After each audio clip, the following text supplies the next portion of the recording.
Le soir, il pleuvait des cordes. Il pleuvait des cordes à Beacon Hills, et Brayden était de passage pour aller voir Derek.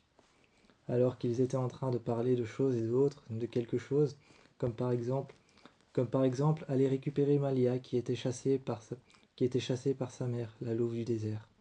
Chassée par sa mère, la louve du désert, elle était encore prisonnière de sa mère qui l'avait enfermée dans des amas de roches dans des amas de roches dans le désert, dans un endroit abandonné, une vieille église, l'ayant enfermée là-bas, Malia était encore enfermée de ce labyrinthe. Elle était encore enfermée de ce labyrinthe, et avec Brayden, Derek était en train de réfléchir encore à comment est-ce qu'ils allaient la libérer. Quand est-ce qu'ils allaient aller la rechercher? Brayden, elle, savait très bien comment s'y prendre. Avec son, avec son shotgun, avec son fusil à pompe qu'elle posa sur la table. Elle le posa sur la table et à côté une mallette noire. À côté une mallette noire qu'elle ouvrit. Elle ouvrit cette mallette noire et juste à l'intérieur, il y avait deux fusils. Deux fusils avec deux canons. Deux canons qui, deux canons qui pouvaient servir de fusils silencieux. Elle prit alors un flingue et le lança à Derek. Derek le réceptionna. Il prit alors l'arme et tout de suite Brayden lui dit alors essaye-la. Essaye-la. Derek ne comprit pas tout de suite. Comment ça, essaye-la? Essaye de tirer avec, essaye de faire comme si tu tirais avec. Brayden se mit derrière lui, prit alors ses mains le long de ses bras, en disant comme ça. Tu penches un peu l'arme sur le côté et tu mets le viseur juste en face de tes yeux. Ensuite, doigt sur la détente et tu tires. En lui montrant comment tirer, comment se servir de l'arme, elle lui disait montre-moi comment tu fais si jamais t'es attaqué. Derek, qui était en train d'essayer de montrer comment il ferait si jamais il était attaqué, vraiment attaqué. Brayden insista sur le fait d'être vraiment attaqué. Si jamais t'étais vraiment attaqué, mais tout de suite, Derek ne comprit pas non plus. Vraiment attaqué, alors Brayden n'hésita pas une seule seconde à pousser la table, à se mettre debout, prendre son shotgun, le charger à la main, à une seule main, et à tirer sur Derek. Derek tout de suite se recula, prit l'arme et se mit à tirer. Il se mit à tirer plusieurs coups, une fois, deux fois, trois fois, quatre fois, 5 fois, 6 fois, et cassa même les vitres derrière Brayden. Alors il regardait Brayden surpris qu'elle n'hésitait pas une seule seconde à tirer sur lui, en lui disant comment tu ferais si jamais t'étais attaqué? Comment tu ferais si jamais t'étais attaqué ou qu'elle te tirerait dessus? Comment tu réagirais? Il prit alors l'arme et commença à tirer sur Brayden.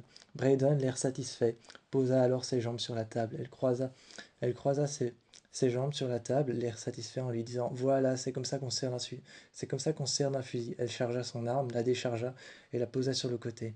Prête à partir, elle demanda à Derek s'il voulait partir maintenant. Mais quelqu'un frappèrent à la porte. Deux coups frappèrent à la porte. Derek était allé voir en disant attends une seule seconde. Il posa le fusil sur la table, l'air mécontent, et regarda Brayden avec un sourire en coin. Il parta, ouvrit la porte, et c'était Styles.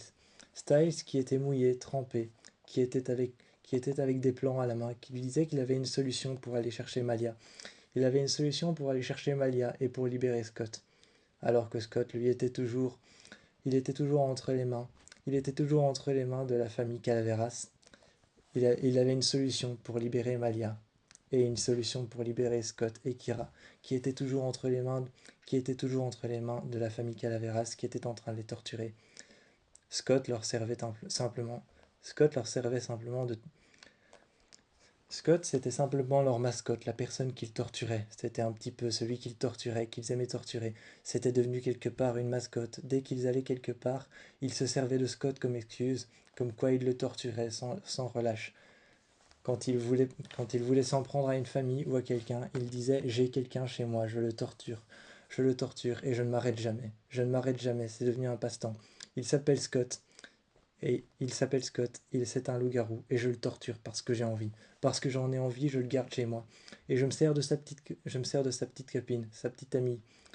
Je me sers de sa petite amie, Kira, pour pouvoir le torturer. C'est elle qui enclenche le nombre de joules que je lui mets. C'est elle qui enclenche le nombre de joules, le nombre de volts que je lui mets. Je l'électrocute et je le maintiens sur une chaise. Quand il veut s'échapper ou qu'il veut partir, je le retiens avec mes gardes de l'autre côté. Je l'ai enfermé dans une ville complète. J'ai fait de cette ville un endroit duquel il ne peut pas s'échapper. Alors pensez-vous vraiment pouvoir me battre? Lorsqu'elle veut voir quelqu'un, elle les menace avec Scott. Scott est devenu une sorte d'exemple quelque part. L'exemple qu'elle sait vraiment ce qu'elle fait, qu'elle sait vraiment comment créer la torture, comment créer la peur et comment se faire craindre. Scott était devenu ça quelque part pour lui. Mais Styles, chez Derek tout de suite lui lança un t-shirt à lui qui était sec en lui disant essuie-toi avec ça. Styles, un peu surpris, prit le t-shirt et s'asseya en expliquant comment est-ce qu'il pouvait aller rechercher Scott, comment est-ce qu'il pouvait faire pour aller délivrer comment est-ce qu'il pouvait faire pour aller délivrer Malia. Même si, même si Derek répondit tout simplement appuyé sur la table en regardant les plans de Styles, que Malia pouvait très bien se débrouiller toute seule face à sa mère. Mais sa mère était bien décidée à ce soir de pleine lune la tuer une bonne fois pour de bon, comme ça aurait dû se passer pendant son accident. Elle aurait dû mourir avec sa famille. Sa mère était bel et bien décidée à faire ça, était bien décidée à la tuer.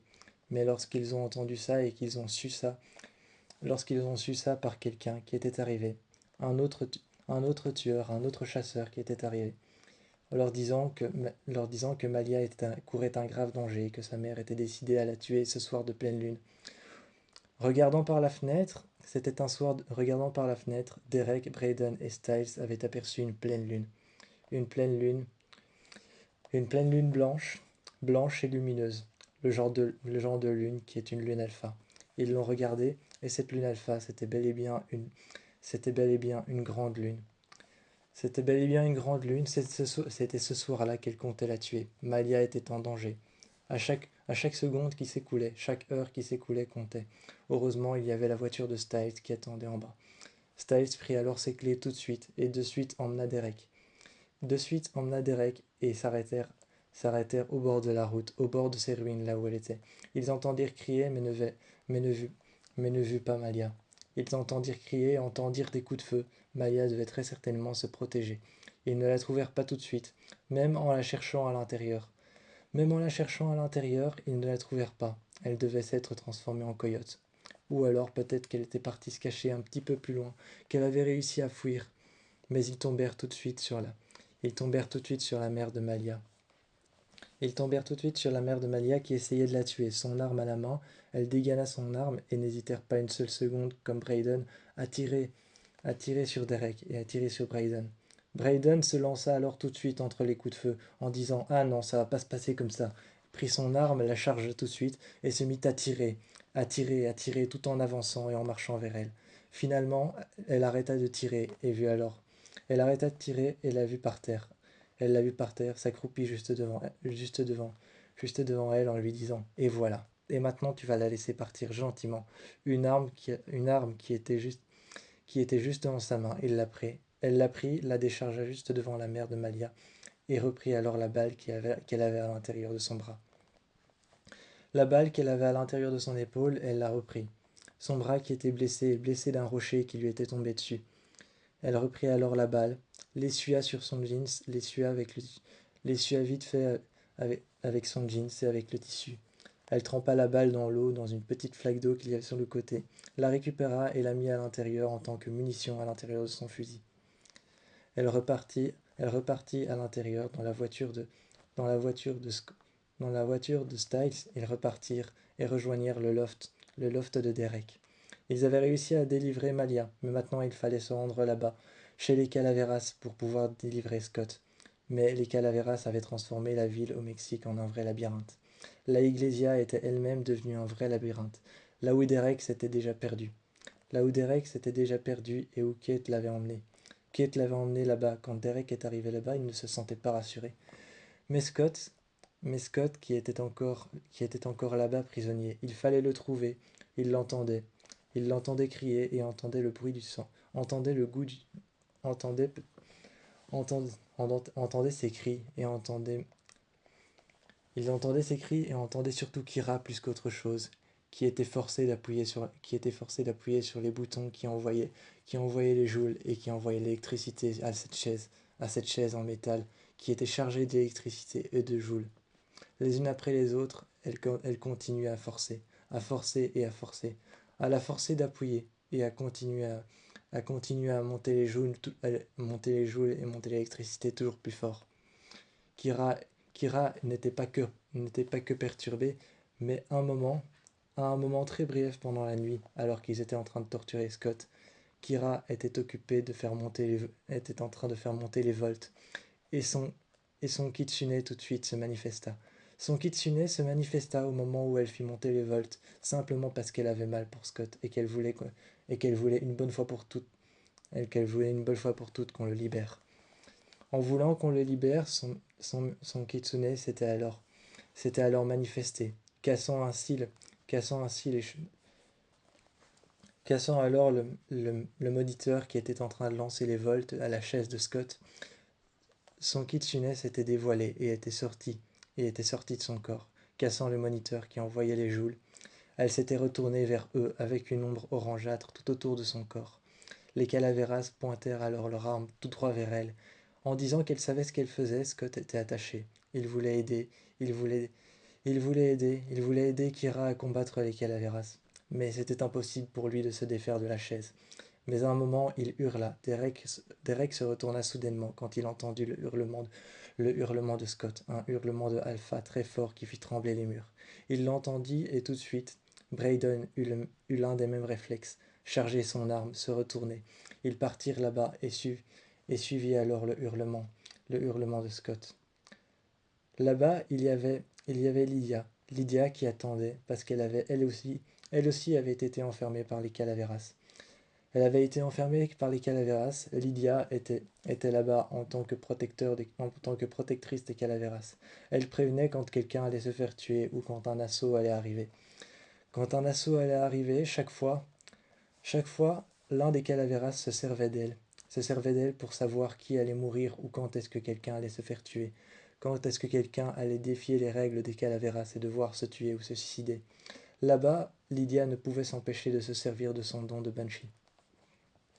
Elle criait peut-être, elle criait peut-être chaque jour ou chaque mois pour quelqu'un qui était sur le point de se suicider ou pour un assaut qui était sur le point de venir tous les tuer, alors que les cadavres s'empilèrent les uns sur les autres. Son don ne servait à rien d'autre que prévenir ou que sécuriser les calaveras. Elle était enfermée à l'intérieur d'une salle close où il n'y avait ni bruit ni son qui pouvait y passer. Et à l'intérieur de cette salle, derrière, il y avait une machine qui avait été une machine construite par le docteur Valak, où il y avait juste une chaise en face de cette machine, un un écran retranscrivant des banshees qui avaient été testés les unes après les autres, leurs cris avaient été testés et la puissance de leurs cris.